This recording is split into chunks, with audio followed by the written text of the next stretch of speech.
વિદ્યાર્થી મિત્રો, very good morning to all of you.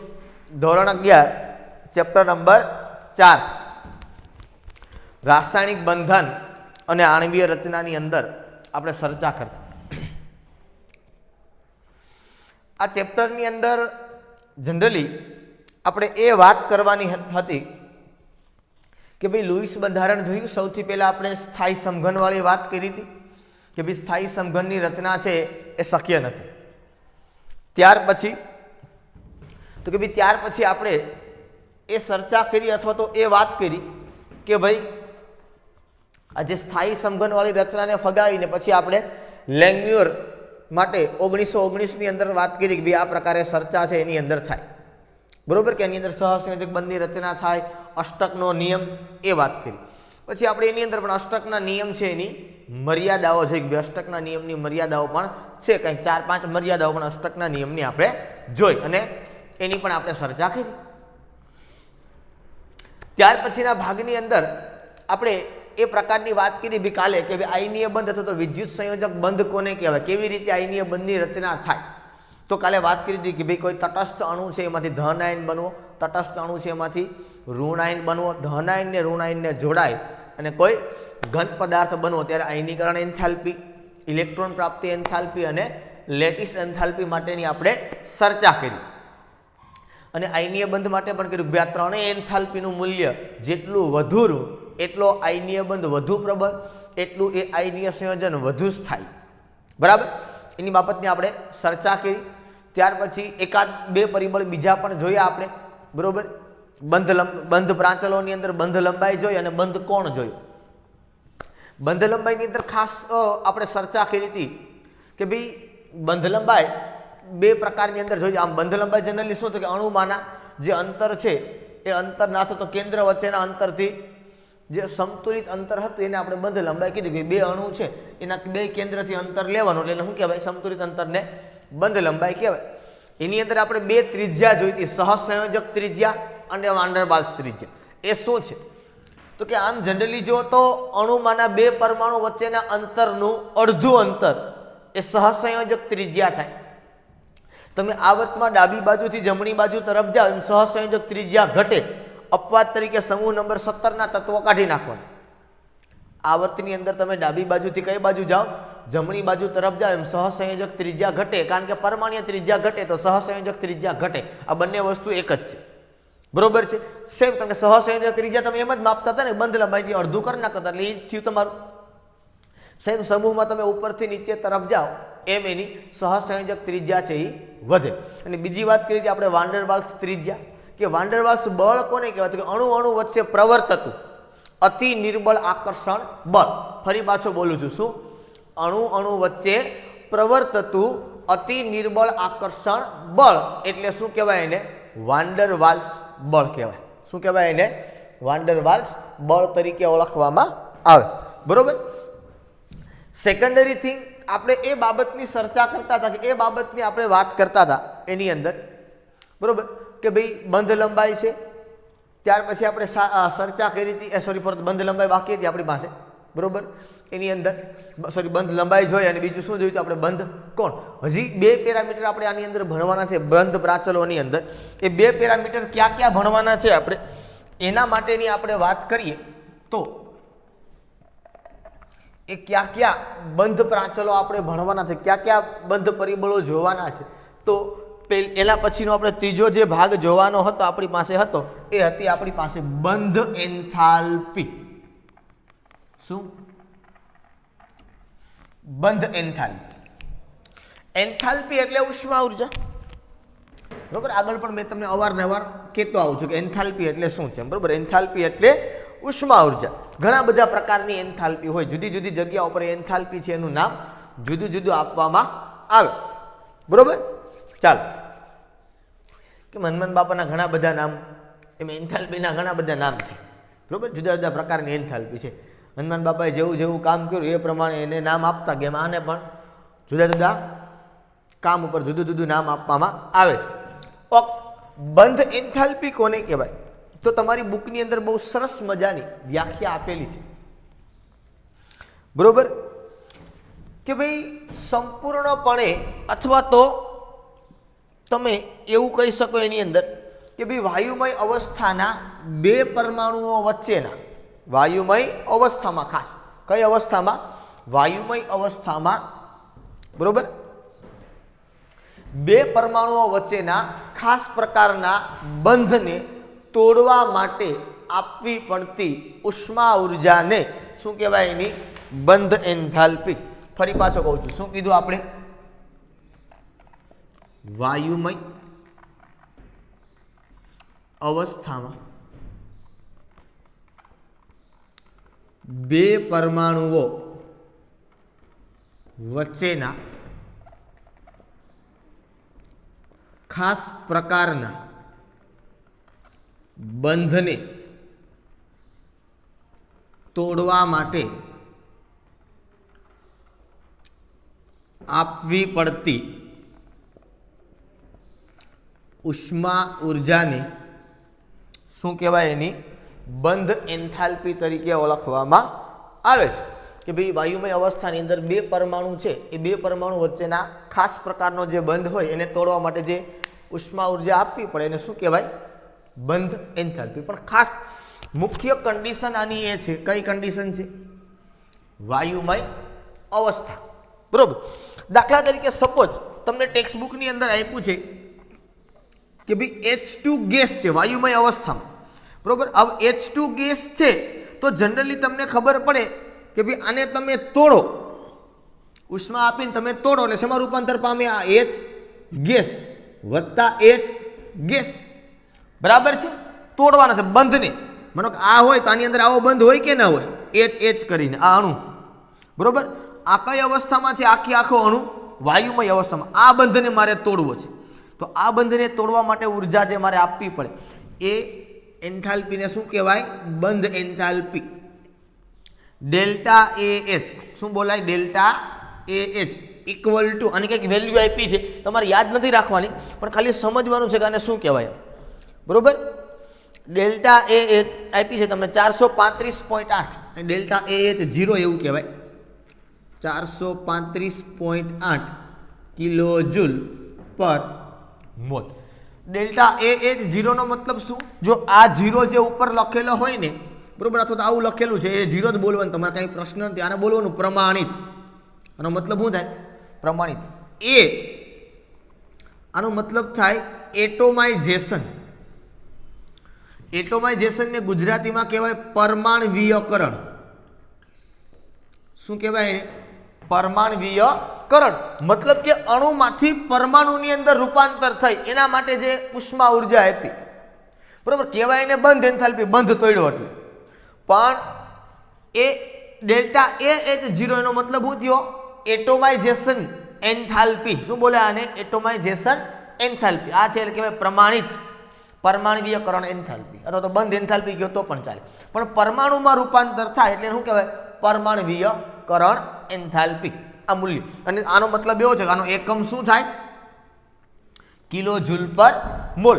આવી જ રીતે તમને ઓક્સિજન માટે આપેલું છે. શેના માટે આપ્યું છે? ઓક્સિજન માટે. હવે તમને ખબર હોય ઓક્સિજન હોય તેની અંદર શું હોય? હવે આપણે ભણી ગયા આ વાયુમય છે, બરોબર. આને તોડવા માટે તો આ શું થાય? O ગેસ વત્તા O ગેસ. તો આના માટે તમને એટોમાઇઝેશન એન્થાલ્પી આપી છે. કેટલી આપી છે? તો કે આના માટે એન્થાલ્પી તમને આપી છે 498 કિલો જૂલ પર મોલ, બરોબર. ત્યાર પછી આપ્યું છે N2 ની અંદર. તો હવે તમને ખબર છે કે નાઇટ્રોજન વચ્ચે કેવો બંધ હોય? ટ્રિપલ બંધ. આને તોડો તો શું થાય? N ગેસ વત્તા N ગેસ.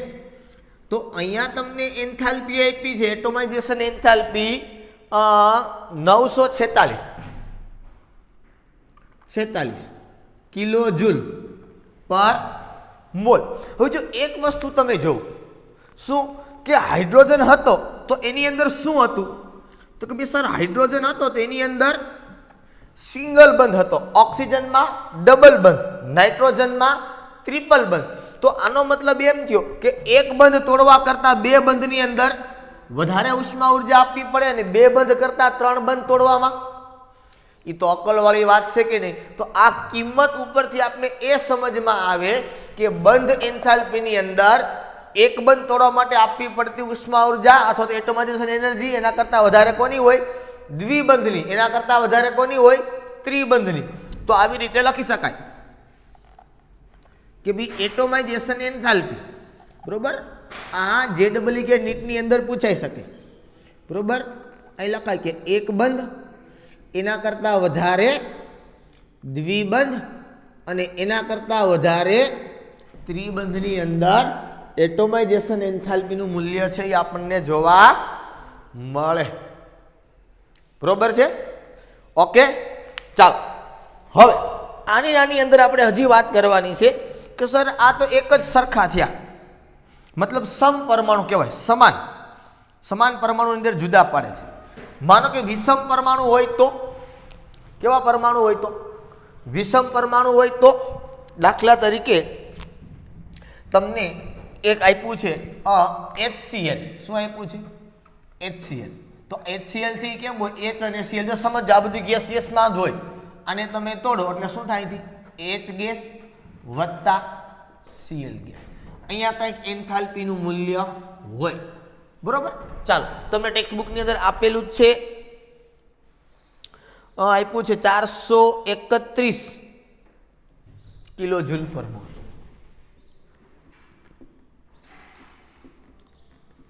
જો અહીંયા પણ સિંગલ બંધ હતો, અહીંયા પણ સિંગલ બંધ હતો. અહીંયા 435 છે, ઓલી પણ 431 છે. આ કેવા છે? તો કે આ સમકેન્દ્રીય કહેવાય. આને કેવા કહેવાય? વિષમ કેન્દ્રીય. વિષમ કેન્દ્રીય શા માટે?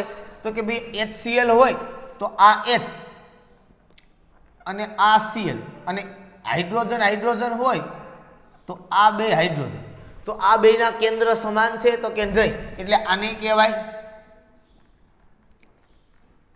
વિષમ કેન્દ્રીય અને આને કહેવાય સમકેન્દ્રીય. હવે જો, તો આની અંદર તમે આવું પણ લખી શકો, બરોબર, કે એટોમાઇઝેશન એન્થાલ્પી છે એ સમકેન્દ્રીયની કેવી હોય? સમકેન્દ્રીય અણુ એની વધારે હોય. કોના કરતા? તો કે વિષમ કેન્દ્રીય અણુ કરતા. વિષમ કેન્દ્રીયમાં ખોટ એક જ સરખા હોવો જોઈએ. પછી સમકેન્દ્રીય સિંગલ બંધ ન હોય તો વિષમ કેન્દ્રીય પણ સિંગલ બંધ ન હોવો જોઈએ. સમકેન્દ્રીય ડબલ બંધ ન હોય તો વિષમ કેન્દ્રીય પણ કેવો હોવો જોઈએ? ડબલ બંધ, બરોબર. એટલે આ તમારે બુકમાંથી વેલ્યુ પાકી નથી કરવાની, પણ એમાંથી તારણ કાઢવાનું છે. અને તારણ શું આવે છે એ વસ્તુ છે, એ મુખ્ય છે, બરોબર. હવે સર આવું શું કામ થાય? પહેલી વાત તો એક આમાં તો આંટાવાળી વાત છે કે એક બંધ તોડવા કરતાં બે બંધમાં વધુ ઉષ્મા ઉર્જા આપવી પડે, બે કરતાં ત્રણમાં વધારે આપવી પડે. આ આંટાવાળી વાત છે. સર અહીંયા કેમ? હવે અહીંયા તમને ખબર છે, જો બે હાઇડ્રોજન પરમાણુ હોય ને તો બેની વિદ્યુત ઋણતા સમાન, એટલે બેના ઇલેક્ટ્રોન છે એની પાસે હશે, નજીક, એક સરખા અંતરે હશે. કેન્દ્રથી કેટલા અંતરે હશે? એક સરખા. એટલે એને તોડવા માટે ઉર્જા આપવી પડે છે. વિષમ કેન્દ્રીયની અંદર માનો કે આ બેના ઇલેક્ટ્રોન છે, તો આમાં તમને ખબર છે ક્લોરીનની વિદ્યુત ઋણતા વધારે ને હાઇડ્રોજનની વિદ્યુત ઋણતા ઓછી. તો આ ઇલેક્ટ્રોન છે કઈ તરફ આકર્ષાયેલો હશે? તો કે આ ઇલેક્ટ્રોન આકર્ષાયેલો કઈ તરફ હશે? ક્લોરીન તરફ. કઈ તરફ આકર્ષાયેલો હશે? ક્લોરીન તરફ. એના કારણે આ બંધ તોડવો થોડો કેવો પડે? સરળ પડે, બરોબર છે. કારણ કે આ જે ઇલેક્ટ્રોન છે એ ઇલેક્ટ્રોનનું વાદળ છે, અથવા તો આ સોરી ફોર ધેટ અહીંયા પ્લસ, મતલબ હાઇડ્રોજન છે એનો ઇલેક્ટ્રોન કઈ તરફ આકર્ષાયેલો હશે?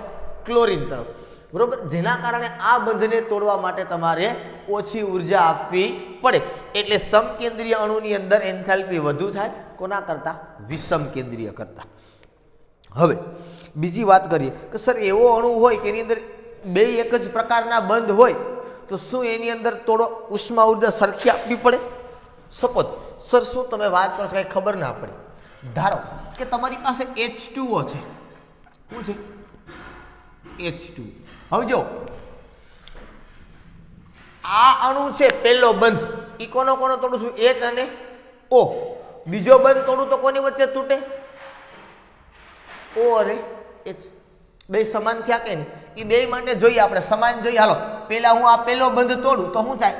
તો કે H ગેસ વત્તા OH ગેસ. તો અહીંયા એન્થાલ્પી હું આપું અને પહેલી કહું. આ પહેલો બંધ તોડવા માટે એન્થાલ્પીને કઈ કહું? પહેલી. પછી માનો કે બીજો બંધ તોડું આની જ અંદર. કેટલામાં બંધ તોડું? હજી બીજો બંધ તોડું શેની અંદર OH, આ જે છે ને OH, બરોબર, આ OH ની અંદર હું બંધ તોડું તો શું થાય તો કે O ગેસ વત્તા H ગેસ. બંધ તો અહીંથી જ તૂટ્યો ને, આ HO નો હતો, OH નો હતો, અને અહીંયા જે એન્થાલ્પી છે એને હું નંબર આપું 2, બરોબર. આ પહેલી ના બીજી. તો વેલ્યુ તમને આપેલી છે એની અંદર પહેલાની આપી 502 ને બીજાની આપી 427. 502 કિલો જૂલ પર મોલ, બીજાની આપી 427 કિલો જૂલ પર મોલ. આનો મતલબ 2 થાય. પેલો મતલબ શું તો કે H2O માંથી પેલો H અને O વચ્ચેનો બંધ તમે તોડી નાખો તો બીજો બંધ તોડવો સરળ પડે. અને બીજો મતલબ એ થાય કે આ બે બંધ એક સરખા નથી. જો બે બંધ એક સરખા હોય, બે બંધની બંધ લંબાઈ સરખી નથી, જો બે બંધ એક સરખા હોય તો તોડવા માટે ઉષ્મા ઉર્જા સમાન આપવી પડે. અહીંયા સમાન ઉષ્મા ઉર્જા આપવી પડતી નથી. આ બે બંધ એક પ્રકારના નથી. આ બંને બંધ છે એ કેવા છે તો કે આ બંને બંધ જુદા જુદા પ્રકારના છે. તો એના માટે આપવી પડતી ઉષ્મા ઉર્જા પણ કેવી છે? જુદી જુદી છે. બરાબર છે. એટલે આવું હોય ત્યારે શું કરવાનું હોય તો કે આવું હોય ત્યારે એની સરેરાશ બંધ એન્થાલ્પી લેવી પડે. શું લેવી પડે? સરેરાશ બંધ એન્થાલ્પી. બરોબર કે એની સરેરાશ બંધ એન્થાલ્પી શું થાય? તો પેલા ખાસ સરેરાશ બંધ એન્થાલ્પી એટલે શું તો કે સમાન પ્રકારના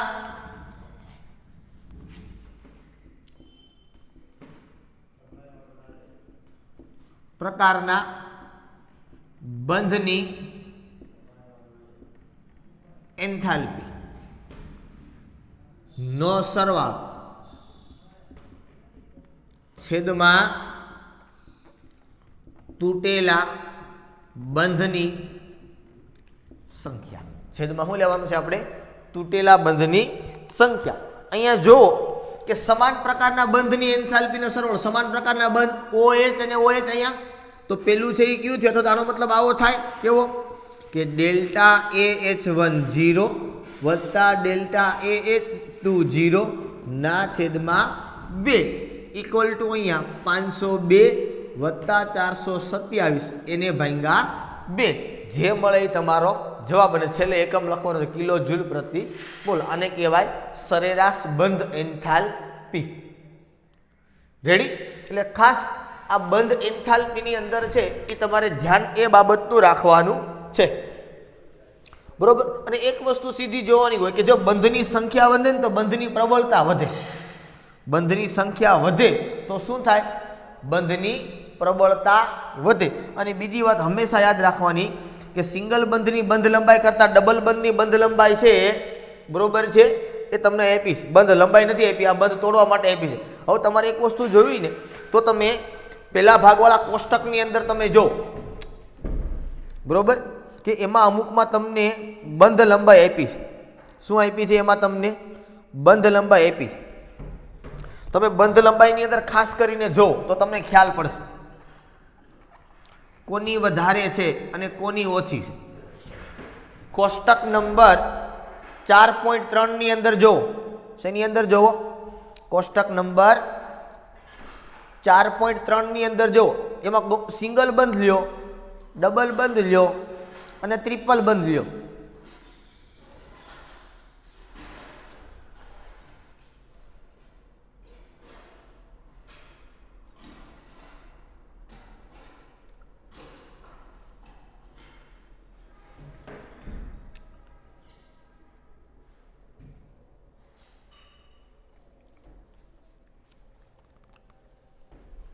બરોબર?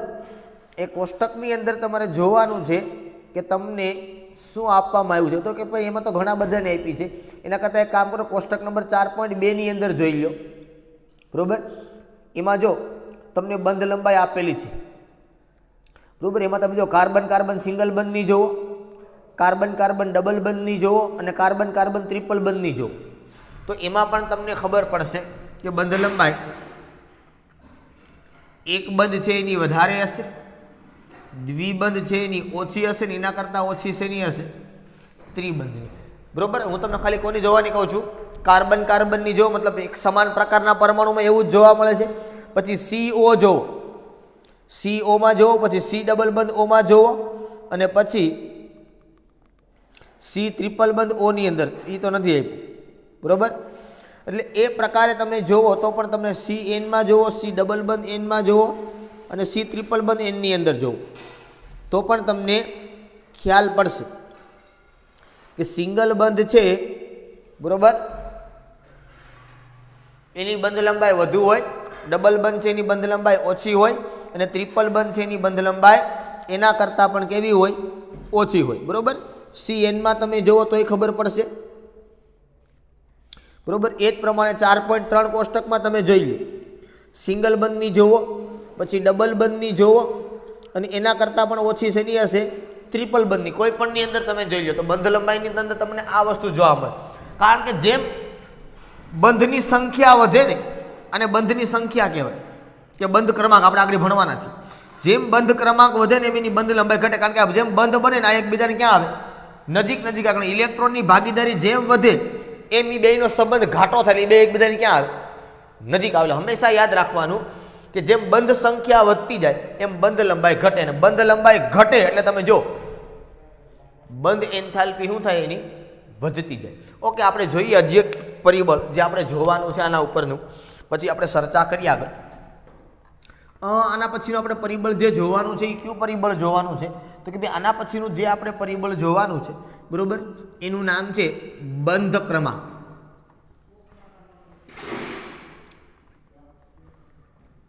શું નામ આપ્યું છે આપને એનું? બંધ ક્રમાંક. કે ભાઈ બંધ ક્રમાંક કોને કહેવાય? બરોબર. બંધ ક્રમાંક એટલે શું? તો બંધ ક્રમાંક માટે જનરલી જો આપણે વાત કરીએ અથવા તો આપણે જો એની ચર્ચા કરીએ તો તમને ખ્યાલ પડે કે બંધ ક્રમાંક શું છે. તો તમને પહેલા વ્યાખ્યા આપી છે એની વાત કરું કે સહસંયોજક બંધની, કે સહસંયોજક બંધના લુઈસ વર્ણનમાં, સહસંયોજક બંધના લુઈસ વર્ણનમાં, બરોબર, સહસંયોજક બંધના લુઈસ વર્ણનમાં બે પરમાણુઓ વચ્ચે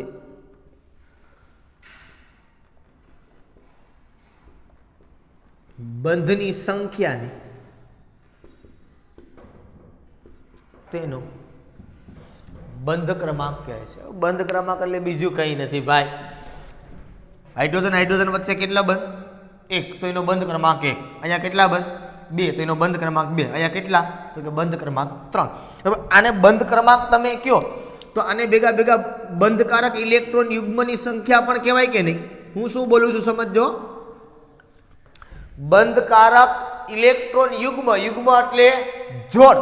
અહીંયા ઇલેક્ટ્રોન બંધકારક એટલે બંધમાં ભાગ લીધેલા. અહીંયા બંધકારક ઇલેક્ટ્રોન યુગ્મ કેટલા? તો કે 1. અહીંયા બંધકારક ઇલેક્ટ્રોન યુગ્મ 2, બંધકારક ઇલેક્ટ્રોન યુગ્મ 3. યુગ્મ એટલે જોડ. ઇલેક્ટ્રોન કહું તો અહીંયા 6 થાય, પણ ઇલેક્ટ્રોન યુગ્મ કહું તો કેટલા થાય? તો કે ઇલેક્ટ્રોન યુગ્મ કહું તો 3 થાય. સમજમાં આવે છે આખી બાબત? બરાબર. તો કહેવાનો આખો આપણો મતલબ એ છે, બરોબર, કે ભાઈ સહસંયોજક બંધના લુઈસ વર્ણનમાં આપણે કીધું ભાઈ લુઈસ વર્ણનની અંદર સહસંયોજક બંધ એટલે ઇલેક્ટ્રોનની ભાગીદારી, અષ્ટકના નિયમ વાળું, બરોબર, એની અંદર બે પરમાણુ વચ્ચે જે બંધની સંખ્યા છે એને શું કહેવાય? તો કે એ બંધની સંખ્યાને એનો બંધ ક્રમાંક કહેવાય. હવે આ બંધ ક્રમાંકની અંદર એક અગત્યની વાત છે કે સમ ઇલેક્ટ્રોનીય સ્પીસીઝમાં, સમ ઇલેક્ટ્રોનીય સ્પીસીઝમાં બંધ ક્રમાંક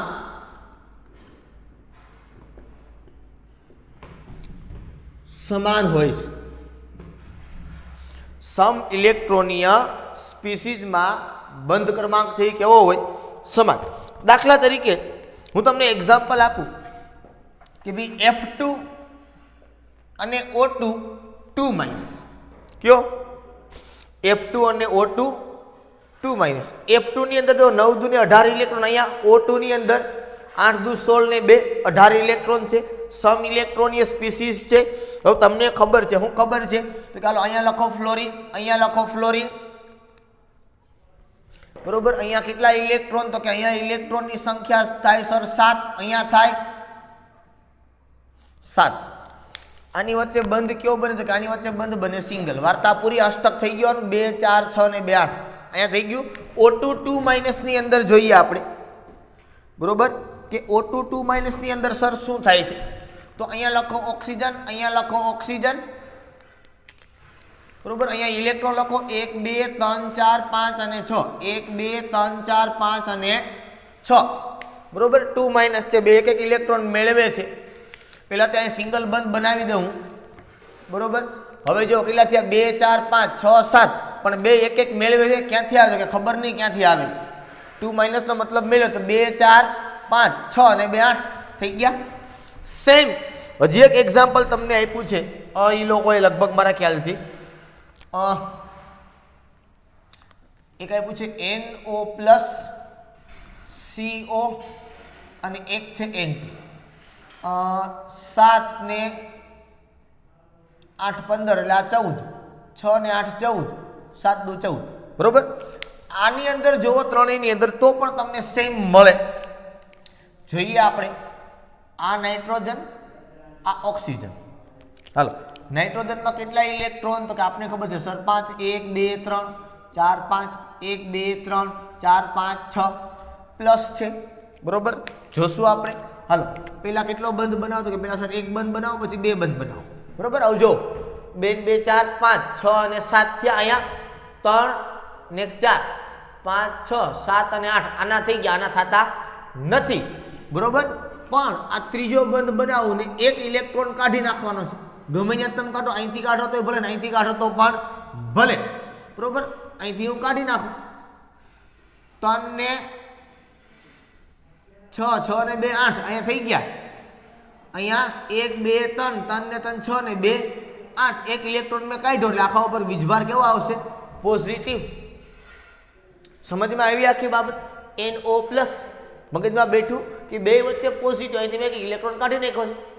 ખ્યાલ પડ્યો? બરાબર. કાઢ્યો એટલે પ્લસ વીજભાર લખો આપણે. સેમ CO, આ કાર્બન, આ ઓક્સિજન લખો અહીંયા. તો કે કાર્બનની અંદર 1 2 3 અને અહીંયા 4, 1 2 3 4 5 અને 6, બરોબર. હાલો લખો. પેલા અહીંયા કરો સિંગલ બંધ, ડબલ બંધ, ટ્રિપલ, 3 3 કરી નાખો. 3 ને 3 6 ને 1 7, અહીંયા 1 ઘટે, અહીંયા 3 6 9. તો અહીંયા આપી દો કેવો ચાર્જ? પોઝિટિવ. અહીંયા આપી દો નેગેટિવ. અહીંયા એક ઇલેક્ટ્રોન અહીંથી આવી ગયો, બરોબર. અહીંયા વધી ગયો તો મેં લખ્યું 6 7 અને 8, અહીંયા 6 7 અને 8 એકંદરે થઈ ગયું. N2 તો મેં તમને કરાવેલું છે, એમાં ટ્રિપલ બંધ આવે. એટલે હંમેશા યાદ રાખવાનું બંધ ક્રમાંકની અંદર, બરોબર, કે સમ ઇલેક્ટ્રોનીય સ્પીસીસની અંદર બંધ ક્રમાંક સમાન હોય. હવે જો એક વસ્તુ તમારે જોવાની છે. શું જોવાની છે? કે આ બધાય વચ્ચે, બરોબર, એક રસ્તો આવે. કદાચ તમને ટેક્સ્ટ બુકમાં આપ્યું પણ છે, બરોબર.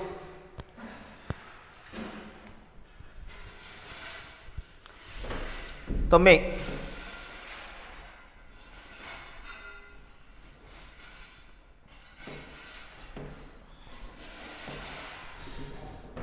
એક વસ્તુ અહીંયા જો કે બંધ ક્રમાંક વધે, બંધ ક્રમાંક વધે તો બંધ એન્થાલ્પી વધે છે. તો અહીં લખો ચલે છે બંધ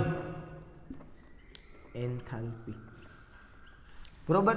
પણ બંધ એન્થાલ્પી વધે તો બંધ લંબાઈ કેવી થાય? એની ઘટે. અથવા તો બંધ ક્રમાંક વધે તો બંધ એન્થાલ્પી ઊંધી છે ને. તો લખો અહીંયા 1 બંધ એન્થાલ્પી અને પ્રપોર્શનલ ટુ સ્થાયીતા, બરોબર. આ વસ્તુ યાદ રાખવાની કે બંધ ક્રમાંક વધે તો સીધી વાત છે ને બંધ એન્થાલ્પી વધે, કારણ કે બંધ વધારે તોડવા પડે. અને બંધ એન્થાલ્પી કેવી થાય? એની ઘટે, કારણ કે બંધ ક્રમાંક વધુ હોય તો બંધ એન્થાલ્પી કેવી થઈ જાય? એની, I am sorry for that, enthalpy ની અહીંયા આવશે બંધ લંબાઈ. તો એની બંધ લંબાઈ શું થઈ જાય? ઘટી જાય. બંધ ક્રમાંક વધે તો બંધ લંબાઈ એની ઘટે, કારણ કે જેમ બંધ ક્રમાંક વધે એમ બીજાને ક્યાં આવે, નજીક નજીક આવતા જાય અને એની સ્થાયીતા વધે. તો આ વાત થઈ આખી આપણે બંધ એન્થાલ્પી અને બંધ લંબાઈ માટેની, કે આ પ્રમાણે જનરલી આપણે કાર્ય કરવાનું થાય. બરોબર. તો આ તમારો બંધ ક્રમાંક, બંધ એન્થાલ્પી, એના માટેની જનરલી આપણે ચર્ચા છે એ કરી. બરોબર. હવે સાથે સાથે આપણે એક ટોપિક આપણે હજી આપેલો છે ભેગો. બરોબર. એના માટે પણ આપણે ચર્ચા કરવી હોય તો થઈ શકે. બરોબર. પણ નાનો એવો જ છે ટોપિક અને પછી આપણે બીજા ટોપિક પર જઈશું. ઓકે, જોઈ લઈએ અત્યારે જ. બરોબર. આ કાઢી નાખું છું હું. એકદમ સરળ અને સિમ્પલ ટોપિક છે.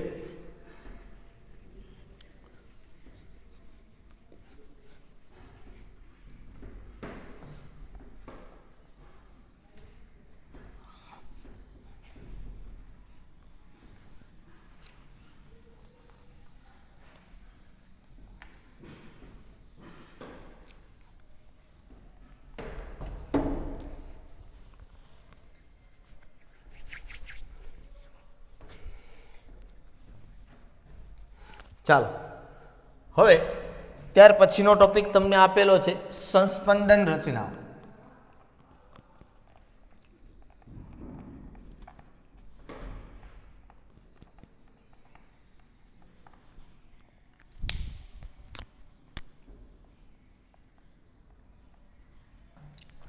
શું ટોપિક આપ્યો છે આપને?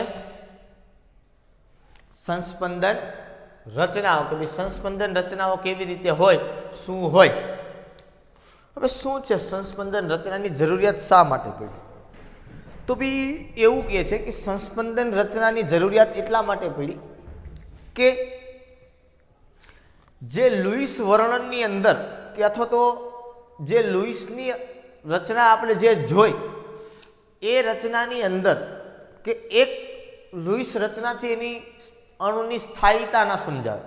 આપણે અષ્ટકના નિયમની વાત કરી કે ઓલી કંઈ આગળની વાત કરી, આ બધી જ બાબતો માત્ર ને માત્ર સ્થાયીતા ઉપર આધાર રાખે. શેના ઉપર આધાર રાખે છે? સ્થાયીતા ઉપર આધાર રાખે છે. તો આ માત્ર ને માત્ર બાબતો છે એ આપણે સ્થાયીતાના સંદર્ભની અંદર સમજાવી શકીએ નહીં. બરોબર. કે એકલા લુઈસની અંદરથી આપણે આને નક્કી ના કરી શકીએ. હવે એક કામ કરીએ, આ ટોપિક આપણે કાલે જ લઈશું, કારણ કે મારે પાછો બીજો લેક્ચર લેવો છે, ના કંઈ પૂરું થશે નહીં. ઓકે, ચાલો અહીં સુધી રાખીએ આજના માટે. ફરી પાછા આપણે નવા લેક્ચરની અંદર મળશું. ત્યાં સુધી બધાને Tata, bye bye and C.